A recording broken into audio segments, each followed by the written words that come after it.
What's up? This is Eric Hamill. You just tuned into the 3 Count Podcast.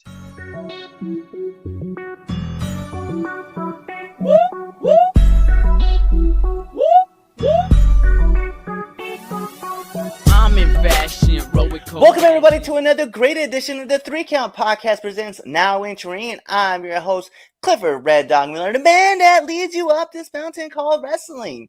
And by now you should be calling me your Sherpa because, I've been asking you guys to do that for like all these episodes now.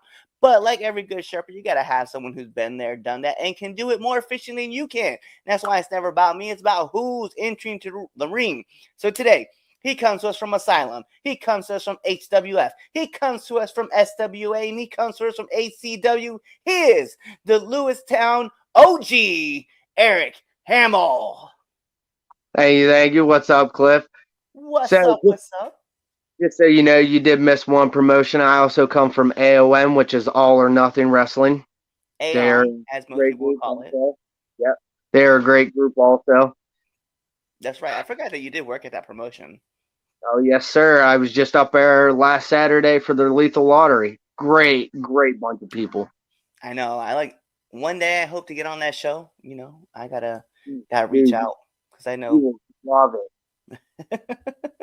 But, for those who don't know who you are, hey, who is Eric Hamill? So, Eric Hamill comes from a small town called Lewistown, and I didn't really luck into the wrestling business. So what happened was, as a kid, I would watch wrestling. I would watch The Rock. I would watch Stone Cold Steve Austin and all those guys. And a buddy of mine, Matt Phillips, actually called me up one day and was like, "Hey, do you want to do some wrestling?" We were like 15 years old on a trampoline in a backyard, just having fun, entertaining people. Took that all the way up till 2010. He ended up finding a guy that did indie pro wrestling and got me into that. But that didn't last too long because I'm not going to mention any names, but it just went south. So from there, I continued to help Matt train for shows. So I was still getting ring knowledge. And then here just recently, he called me up and said, "Hey, HWF, Honorary Wrestling Federation, wants to sign Eric Hamill to a 2-year contract." I said, "You got me hook, line, and sinker. Let's get this game on, buddy." Bet. So I'm curious, man, kind of gave us the quick dive of the journey, man. Who are some of the wrestlers that inspire you to kind of develop your moveset or even to develop the character that you are? Well, it started out from watching The Rock and his classy but real high energy way down to just John Cena coming out and being that high energy, pop, getting in there, doing what he's got to do, making that crowd just pop the loudest. And that's what I love. I'm not going to lie. The last show we had, Rise Up, I came out and I got that pop that I wanted to hear. But it was so great also to have the feeling of knowing that I could go out and take that big bass, high-end pop and shoot it down the drain just because I was upset with the way things were going in HWF. Yeah, it is something about the crowd at HWF. You just come blaring out and they fire off right away. Well, you got to understand, most of those people watched us from the backyard. So a lot of them fans are people that we pulled from the backyard. Now they come out to gymnasiums and community centers to watch us do what we do. And they love it. And that's what I love. I love the fact that they love what we do. Yeah, I'm not from that area. And I feel I just I go deaf every time I come out. You're not wrong. You're not wrong, dude. I watched all 3 matches that I had there. The first match, you heard them pop. The second match, you hear them pop. But that third one with Van Williams, dude, that crowd erupted, and I loved every second of it. So, man, I know you've been in for not really the longest time, but I just need to know, man, what's the worst bump you've taken? The worst bump I've taken, I wouldn't even really say it was a bump because we get a lot of trainees at the Mifflin County Wrestling Academy. That's where Matt teaches, and of course he taught me. But before that, I wouldn't even really say I had the worst bump. I think the worst thing that I've ever had is I grew up in an era where if you didn't get your move down pack, taking it, you kept doing it, kept doing it, and kept doing it. And that's what I tell a lot of these trainees nowadays. Like, you guys got it easy. You do it once, twice, mess it up. Oh, it's okay. Go to the back of the line. We'll come back to you.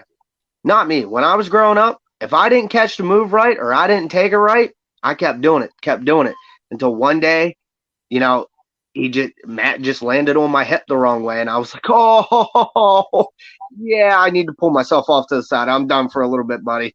I was like, I'm sorry, but that's the worst pain I ever felt, is someone actually landing on you.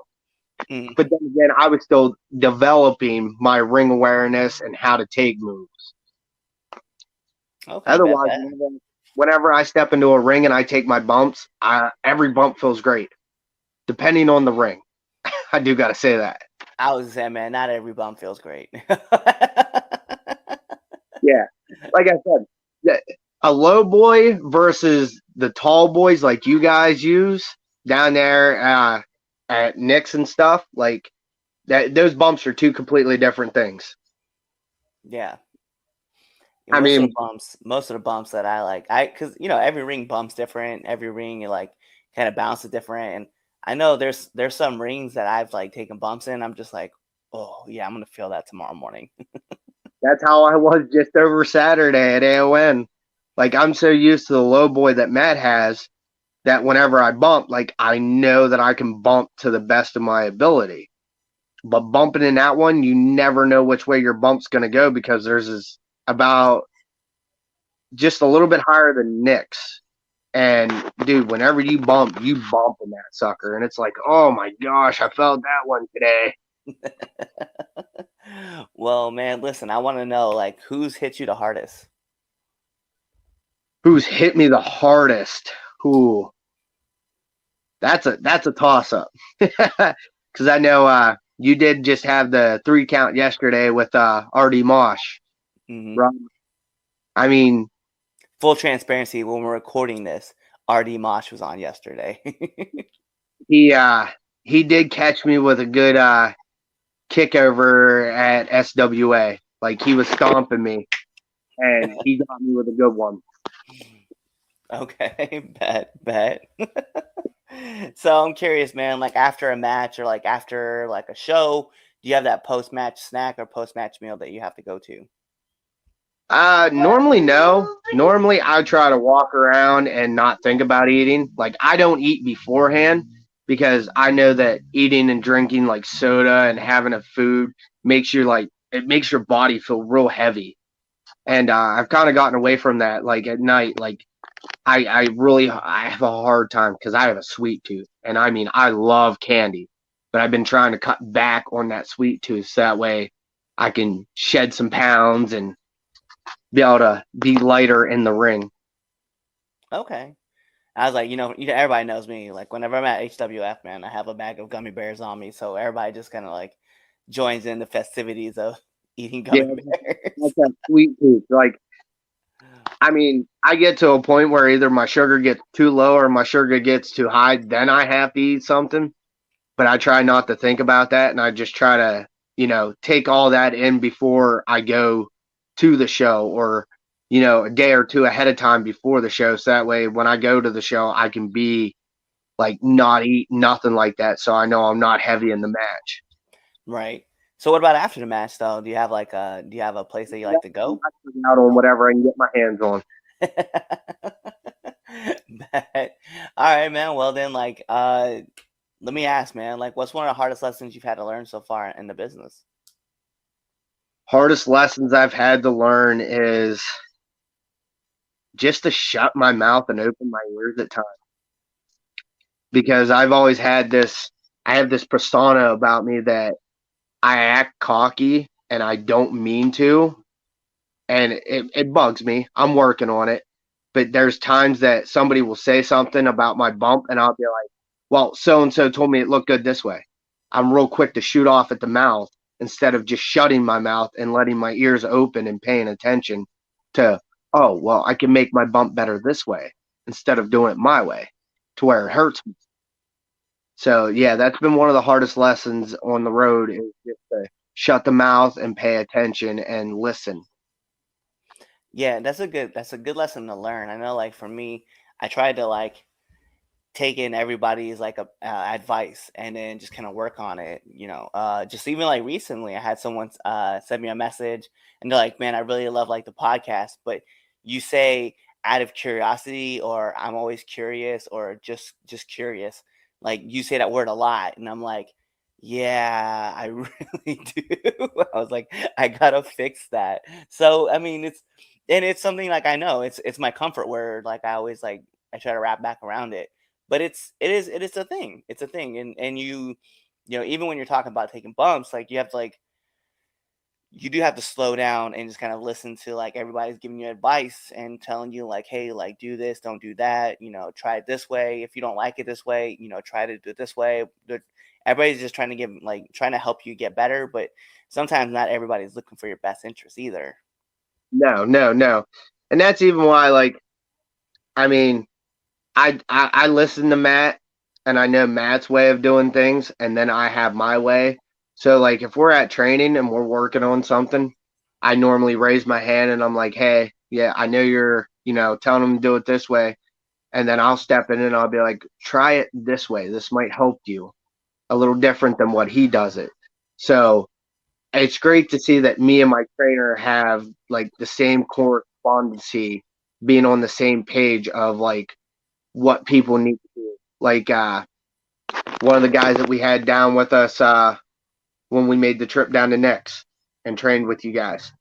The one guy that really needed to work on his foot bump, or one big guy, he's actually got it down packed now from just listening to me tell him, "Hey, go up, do a handstand at the wall." Now he's got a really nice foot bump. Nice. I'm just glad that I get to help other people do stuff that I've already done.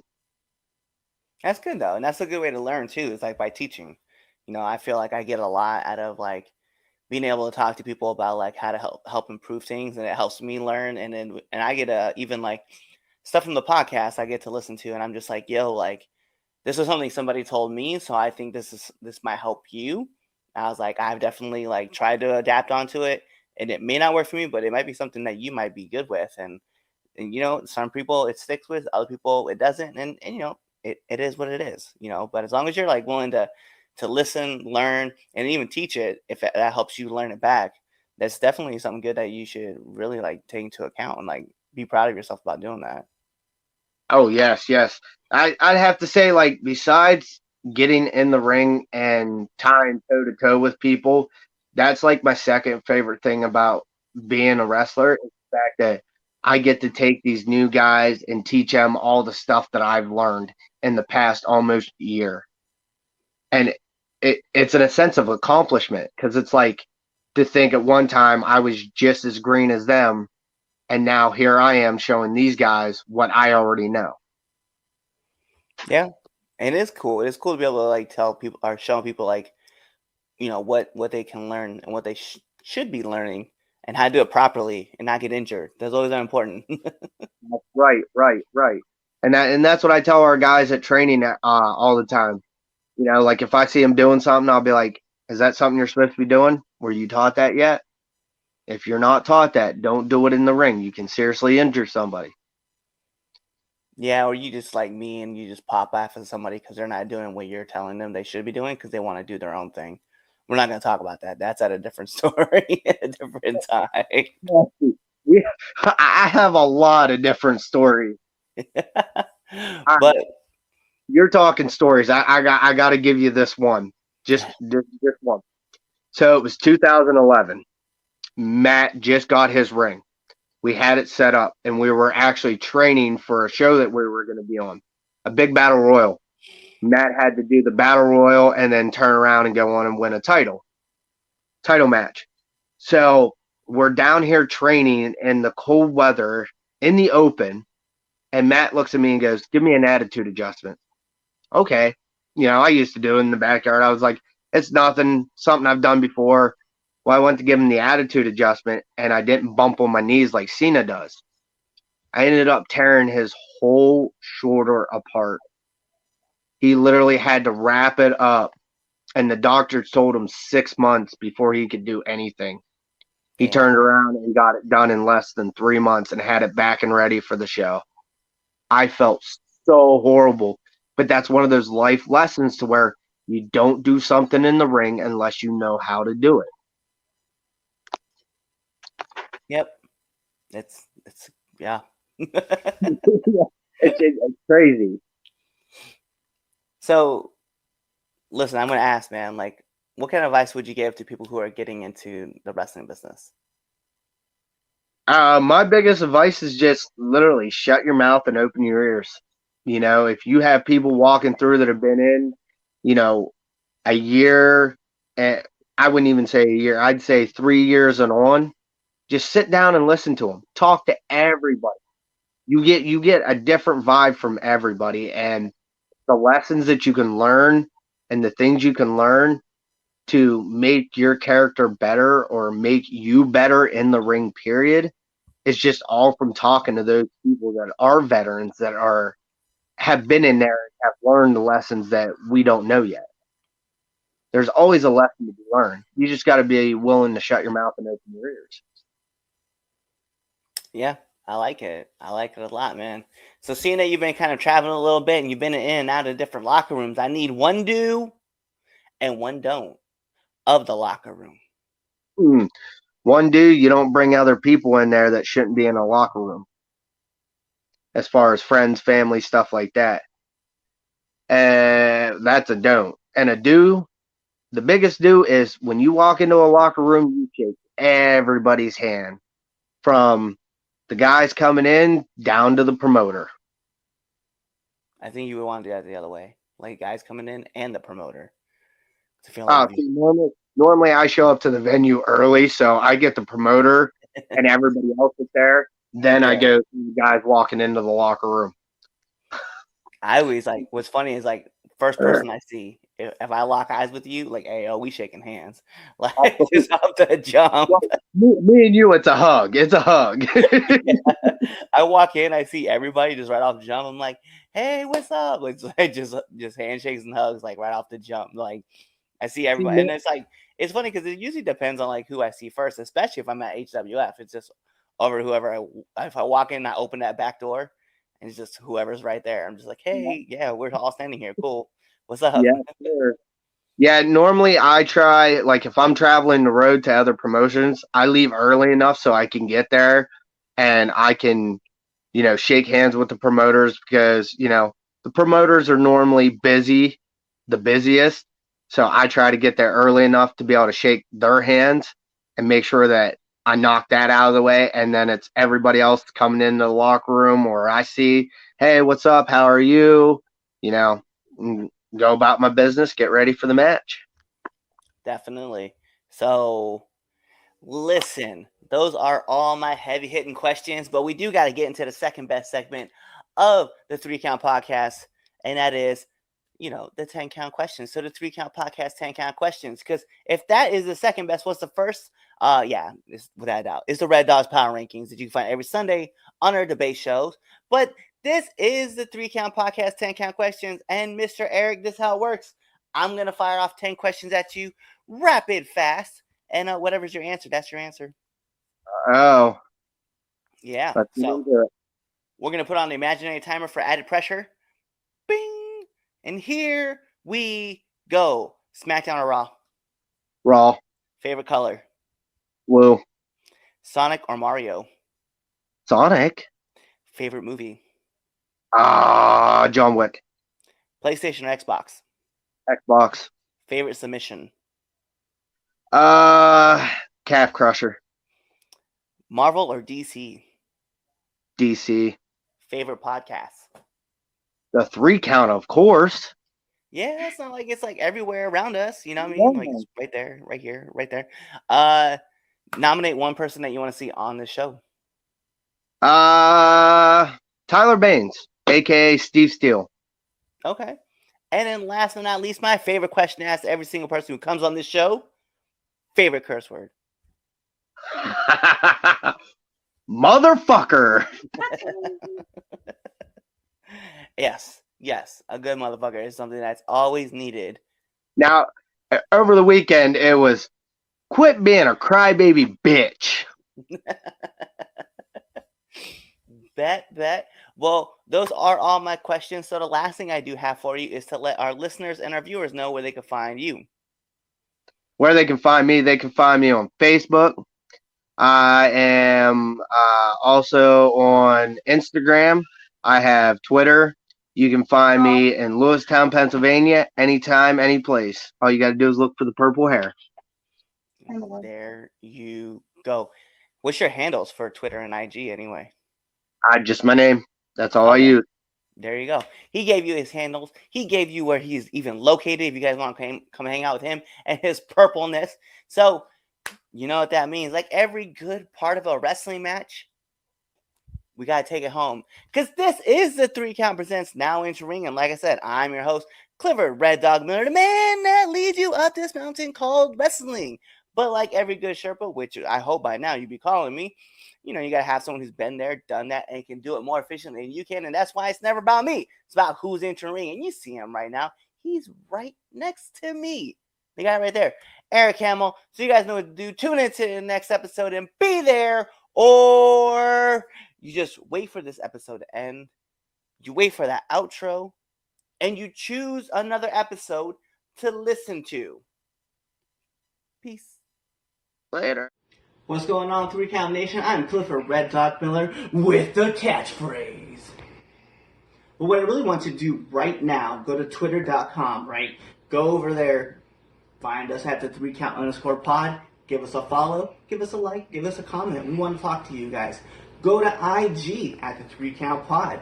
Give us a like, give us a follow, leave us a comment. We want to interact with you. Go to youtube.com, give us a subscribe, turn the bell on, turn the notifications, leave a comment.